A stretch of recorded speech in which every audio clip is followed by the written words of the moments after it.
What's up, agency owners? Jason Swenk here with another amazing episode and amazing guest.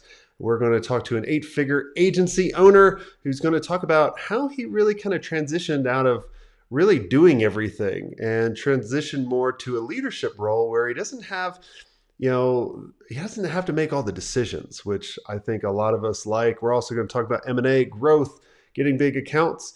So sit back and let's get into the episode.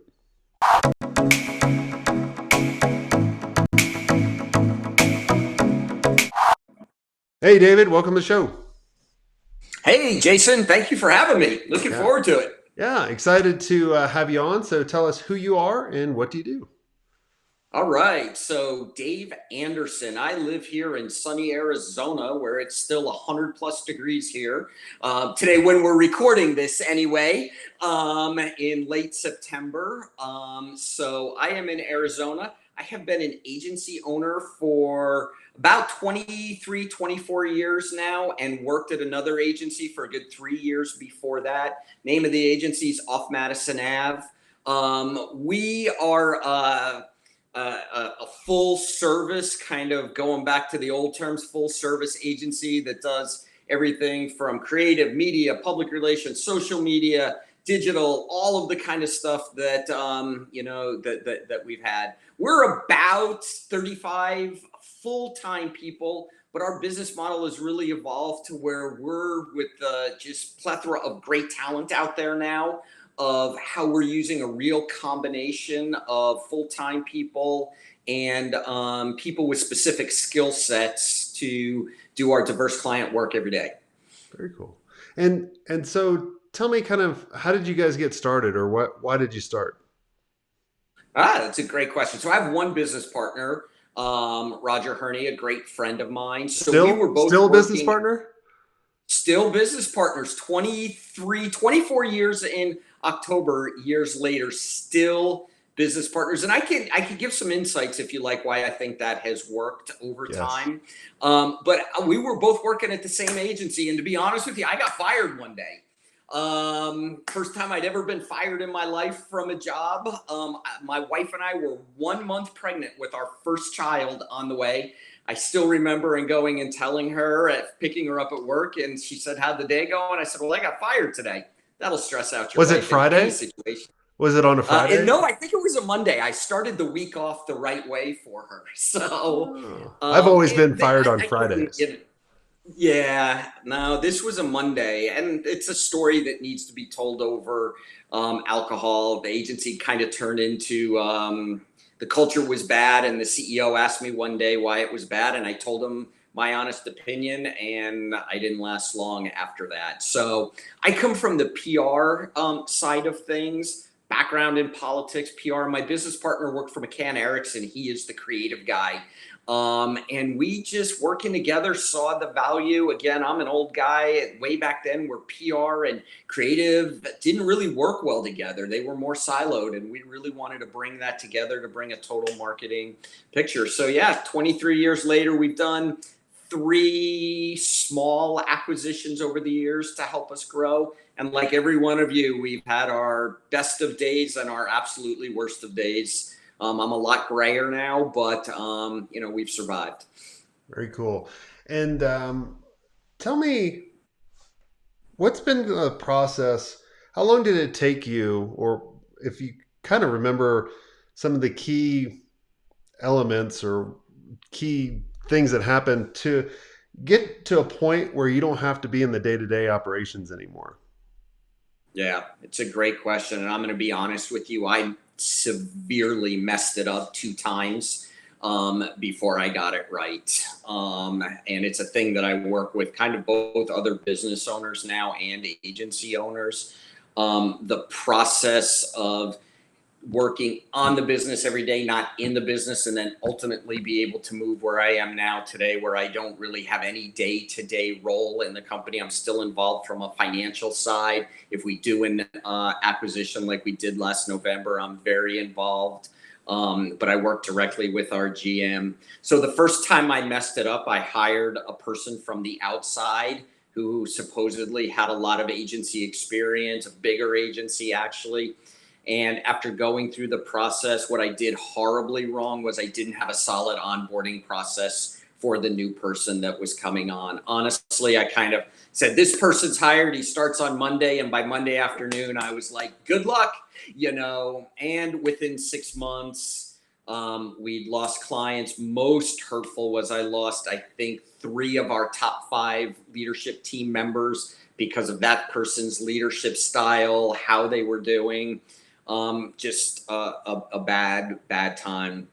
So I had to come back in and fix that. The second time, I had a leadership team, and we implemented EOS, to be honest with you, which I'm a big fan of. But I chose not to be the visionary or the integrator, and I left it to our executive team and the partners that are involved in the business. And that went really bad too, because when you kind of pick the integrator to lead, the other people didn't agree. There was no solid decision making. There was not clear definition on when to bring it to the owners, or me as the owner of decisions. And again, it completely fell apart, and I stepped back in to fix it again. Now, this time, I think I have finally gotten it right, where we brought somebody up through the ranks, worked on a transition plan, clearly defined authority. I am holding that person accountable. The biggest thing where I failed was lack of accountability as I kind of turned the day-to-day operations over to others. Now there's a level of accountability. I still am very involved at times on the EOS part of it, on our rocks and making sure where we are. And we are more than a year into it now. And the person who runs the day, her name is Sasha, has done a fantastic job. The agency is growing. Our clients are happy. Our culture has approved. So what I would say is it's a process. It's a marathon, not a sprint. And you will have your failures in it. That's probably more than what you wanted me to say, but I hope that was No, it's perfect. that was No, helpful. I've seen it all kinds of different ways where, there's 2 ways I've seen it work out well. One is to bring in one of the first guests actually brought in someone as a consultant to work with the team and to really kind of get to know them. They could get the, back and forth. And then eventually they hired that person as the CEO. And it was kind of like, oh, well, you're part of us. You've been working with us for 6 months, that kind of stuff. I've seen that work out. And it's a good test. And then I've also seen kind of going through the ranks. But a lot of times what people struggle with is if you don't have people through the ranks, what do you do? And that's why I wanted to kind of give you option number 1 that I've seen work. I've also seen it not work where they've brought in someone temporarily and then it doesn't work, but that's fine. They're not the CEO yet. You're Yeah. testing out the waters and then you can kind of go. Yeah. Let's talk about, a lot of times when agency owners get over the couple million mark, right? Like you can get to the million mark by accident, I feel. And then you can kind of get to the 2 million mark kind of by accident and a lot of luck. But then to really kind of take it up from there, you have to build out a really good leadership team. So let's talk about how did you build out like your leadership team, like not particular names, but what were their roles? What did you learn from that? What did you, what didn't work? Yeah. So great question. And again, I feel we're in a good spot now, but lots of mistakes along the way.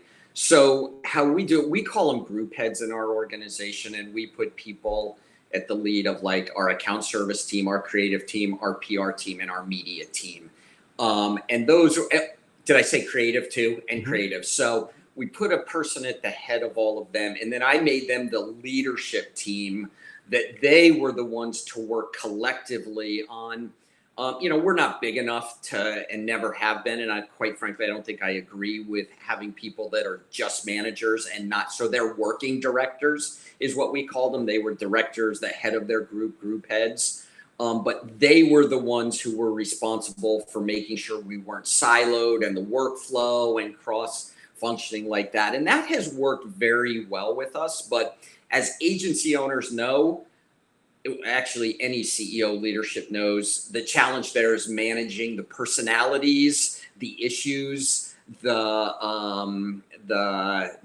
finances. You know, one of the biggest mistakes I made was tying my group heads compensation to the financial bonus to their financial income. And then it was a question of how much money do I get, because I get to put more in my pocket on that.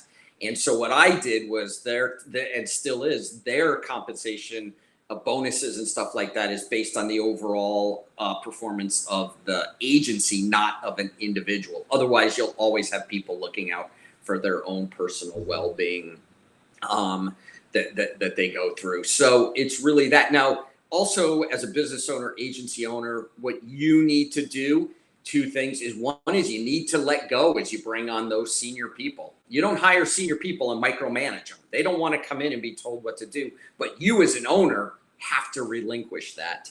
And with that, you have to accept there's going to be failure. There's going to be things that don't work. These are how people learn. And we as owners, when the first time something goes wrong, we jump back in to save the day and tell everybody else what they did wrong. And believe me, if you can see me, I have lots of gray hair. This is how I got to that point. But I think, and I've seen, in entrepreneurs, business people as general, we hate to fail. We're as competitive. But I believe if you really want to grow your team, you have to let them fail, just like our kids. You have to learn lessons the hard way. So I hope that's helpful. Yep. What was your first leadership role that you hired in second and third? I still remember that when it was Roger and I. The first full leadership role that I hired was in our media group, because it was the area that we were most knowledgeable in. Roger being a creative guy, me being a PR person. So we brought that media expertise in, was one of the very first things. Gotcha. And why the media role if you guys had expertise in it? Well, we really didn't. We were faking it. We were using a lot of outsiders to do the work for us. And when we got to a certain point in billings of media, we realized that we needed that expertise of not only just for placing and all of that, but the analytics behind it. And that's where we really needed the expertise. That's why we started there. Gotcha. Yeah, I always like to see when people are like, well, so many people hire based on things that they don't know. And I'm like, I think the best thing is like hiring on the things you know, because then you can actually, are they full of shit or not? You know, Good go in there. point. And kind of switching focus a little bit. This focuses on growth, mergers and acquisitions and buying agencies. With our agency Republics, that's how we've been able to grow. We've done 10 acquisitions so far in the past year and a half, and just had tremendous growth. So, and you've said you've done some M&A as well. So what do you look for? What's worked? What hasn't worked when you've bought agencies? Yeah, that's a great question. Our philosophy right now is to find things that complement the services. We aren't necessarily looking for another full service agency that's going to come in with creative teams, PR teams, all of that. Like the acquisition we did in November of last year was a PR agency based out of San Francisco.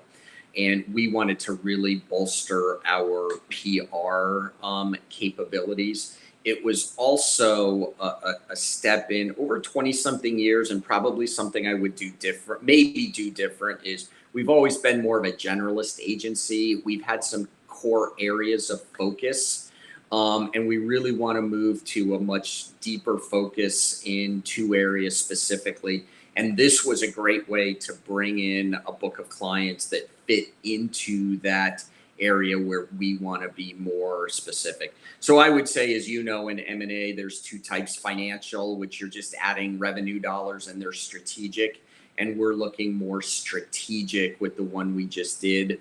The one before that allowed us to get deeper into technology. How do we use technology more in our marketing? As a result of that, we've also started another startup, a SaaS-based product in the marketing space that we've also done that. And if I go way back to the early 2000s, we were a very traditional agency and we didn't have the digital capabilities that the whole marketing world was going to. And we made an acquisition to get us really deep into that space also. So they've almost all been very strategic for us.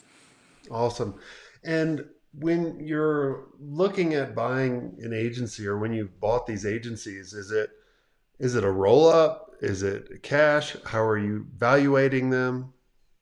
Yeah, we do the typical valuations stuff that we have. And I'm sure you've seen more than once or twice that people in their minds have a much greater valuation for their agency than what the numbers. Yeah, I can tell by your face. You've seen Oh yeah. that a couple times. And I've had, while we've done 4 acquisitions, I've probably had 20 where we got to a serious conversation that we do. So we really look at the numbers. I'm actually a finance major coming out of school, but then you also have to take the intangibles into it. So it's always usually a combination of some upfront money earnout that goes with it from there. And how are you doing evaluation? Like how do you evaluate how much they're worth? Is it on EBITDA? Is it on top line? What are some of the factors that you put in there?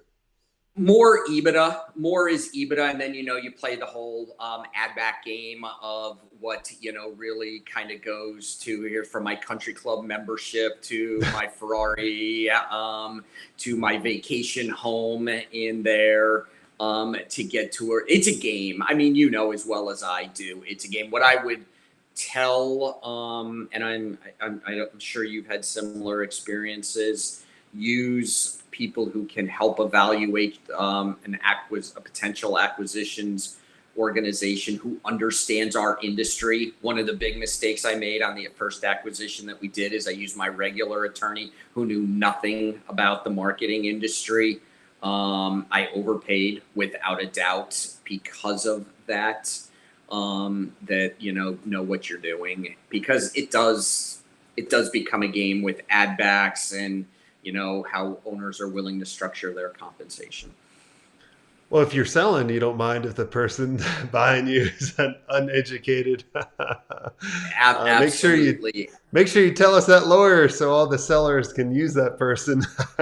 Yeah, I totally agree with you. The other thing, and I had this happen once, is we went through a whole valuation. We were moving forward, and then it came back, and I had this owner. It was a PR agency. Said, "What?" I think the valuation of their company came back at like 1.5 million, something like that. It was a pretty small agency, and the agency said, "Well, just our contacts are worth $1 million alone. Who we know in the media is worth just $1 million alone. So I would never sell for less than $4 million." And was like, well, I guess we won't be moving forward. Yeah, I always like to tell that person, I'm like, well, you can wish in one hand and crap in the other and see which one gets filled up first. I love that. I'm gonna steal that if that's okay, Yeah, because yeah. that's Well, that's I very well stole that said. from cousin Eddie on Vegas vacation. Um, so, Love it. so. Absolutely love it. Well, awesome. Well, this has all been great, David. Is there anything I didn't ask you that you think would benefit the audience? No. Well, a couple things. One is, as agency owners and entrepreneurs, make sure you have a great network around you of advisors, is what I would say. Find like-minded. I'm a member of EO Entrepreneurs Organization. It's, provides the CEO forum. Vistage, I was part of Vistage. Get people around you who know more than you, have more experiences that you can experience share, because that's how we learn and grow, and that's what we do best. I would also say do whatever you have to do to work on the business every day, not in the business. And I fully understand when you're a smaller agency crossing that first $1 million mark, $2 million mark, and you're finally making good money, and then the thought of hiring a 6-digit leader, a 6-figure income, oh my gosh, that's going to set me back again. That's how you grow, and it's just what you need to do. If you want a growth company, if you want a lifestyle company, then that's perfect. And neither one is right or wrong. It's just you have to marry it up with what you want to do. And the whole process I went through of getting out of the day to day, it's absolutely a marathon. It's not a sprint. I would say you need at least 18 months to plan properly for that. That's just my experience to do it in the right way. Yeah. Awesome. And what's the agency website people can go and check you guys out? Off Madison Ave, AVE, not Avenue, offmadisonave.com. Awesome. Well, thanks so much, David, for coming on the show. It was awesome. And I totally agree with you on surrounding yourself with amazing people that are further ahead so they can actually help you and see the things. And kind of setting me up for that. That was perfect. I want to invite all of you to go to digitalagencyelite.com. This is our exclusive mastermind just for experienced agency owners. So I understand that there's other groups out there that have all kinds of different industries, but if you want to be surrounded by amazing agency owners on a consistent basis, I want all of you to go to digitalagencyelite.com. And until next time, have a swank day.